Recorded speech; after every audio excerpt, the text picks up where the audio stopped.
Well, hello there. So, good morning, good afternoon, good evening, whatever time it is over there.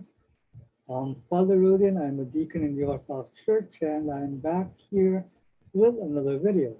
Now, today, the Sunday, is the third Sunday in Holy and Great Lent, and this Sunday is the Sunday of the Holy Cross. So, this Sunday actually prefigures or foreshadows what will happen so around 3 weeks from now, which is of course the Passion and Death of our Lord. But then in here, you see that there's a foreshadow, so to speak, uh, on what will happen. It will be preparing for us.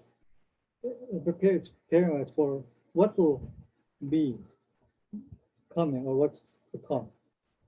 Now, there's something else as well, because gospel today shows has Jesus telling us to take up our cross, uh, to follow him, let's take up our cross and follow him.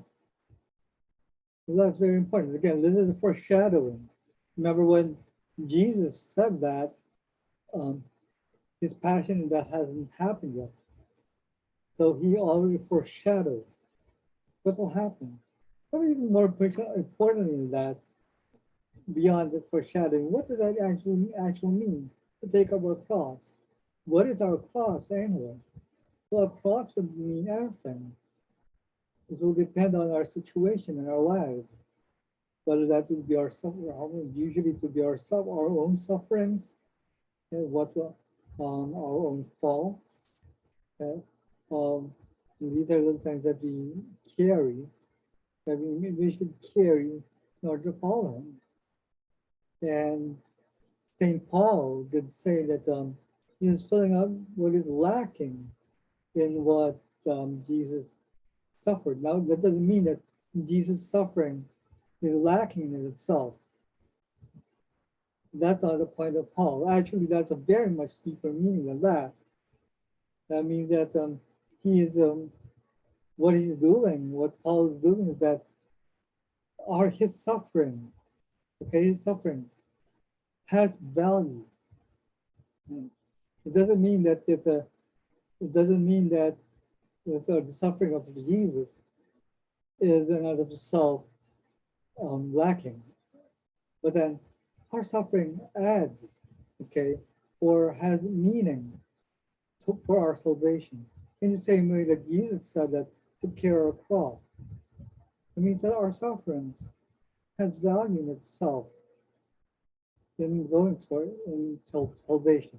That means that whatever you suffer, if you offer it to Christ, then that becomes valuable. That is, as long as you learn from it, as long as you learn from our sufferings, that has a value.